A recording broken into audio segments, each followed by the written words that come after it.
Hello YouTubers, just thought I'd do a quick video on some of the diagnosis I did on my Onan 4000. This is strictly informational only. I'm not a mechanic by any means, and this is more just if I have to come back and diagnose again, I can pull this video up quickly and actually figure out what I did last time. So basically the engine wouldn't start. It had been sitting for a while, and at first I had thought the carburetor, which I did replace, which I didn't have to, but I didn't replace that. They're about 20 or 30 bucks on eBay or Amazon. They are far cheaper. They're a lot lighter, and in my opinion, not as sturdy as the original one that was on here. Definitely, you might want to consider getting Onan parts. But this is more of a secondary. It's real light. I don't know how long it'll last, but we'll see how it goes. In any case, first thing I did is spark plug's right here. I went in and take that off, and then I was kind of surprised because a bunch of water drained out. So there you go. I thought I got lucked out and got a spark plug, and I put that on there, and it started up and it ran for about 30 seconds, and then it cut out. And 30 seconds to a minute. I thought, oh wow, okay. Well, I thought I had it figured out, and that wasn't the case. Then I saw something online about the oil level being too high or too low, and so I monkeyed with that for a little bit, and that really wasn't it. Of course, you can see I replaced the carburetor, and I thought these bolts would be very difficult to get out, but it turns out I think they're about 10 millimeter over here. This one and the one on the back are what really holds it in, and you can take this housing off and filter.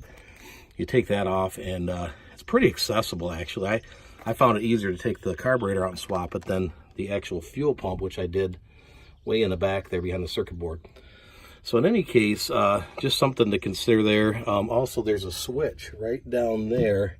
Make sure that's in the correct position, because that could be an issue too. I believe that's a fuse or something that can trigger. So just check that. As far as back here, I had to take these two bolts out, which I ended up snapping both of them. Obviously, again, not a mechanic, but I ended up taking those off and took the circuit board and kind of pulled forward and up, because there's a tab in the back part of the circuit board that kind of slides under the metal, and so you're kind of going to pull forward and upward. Of course, take pictures of everything so you can put your wires on and off. And what I did is I took the battery, unhooked the battery in the engine compartment, and also your deep cycle, and I turned off all the fuses on the fuse box. So you got to be careful. The last thing you want to do is have gas around there and have a spark. So, and I even taped up my wires just to be on the safe side. But in any case, so I took these two bolts out. This actually comes forward and up and out. It's very difficult to get out. Went in and unhooked all the wires. As far as the fuel pump itself, I have the old one here, and it actually sticks out the back like this, and I'll show you a video of that in a minute. But this side kind of slides under a metal piece, and this side is actually bolted right here. And this is your fuel filter here. Turns out I went ahead and the fuel pump was good, actually. I think it's still good. It's pumping, but I think my fuel filter, you can just see this is from 2003. It's pretty bad shape. And I think this says right here, it says replace with an Onan 1492311-02. But in any case, if you hook this to a 12-volt battery, you can see if it's good or not. Mine actually appears to be, might still be good. I think this might have been clogged up. Something to consider, and I didn't do it this way, is to, try to get in here, get a video of it, is to, this right here is the back part of your, oops, sorry. This right here is how this sits, and it pokes out right there. I just ended up cutting the old one off because the clamp was so bad of shape. I couldn't get it at it real good, but I think I saw a video on there that you can take a socket and pull and screw this part. This screws into the pump, so you could, I think, possibly unscrew it from here. I just don't know if there's enough room to pull it out. Might barely be enough room to pull it out this way. Put your new fuel filter in and screw it in and hook your line up. That I'm not sure if I pulled it from the front, but I saw a video on that online, and I thought somebody had done it that way, but don't quote me on that one. So yeah, I finally got it running. Turns out it was a fuel pump. Should have never messed with the carburetor, but I figured it was sitting there for a year. Maybe that fuel turned to varnish.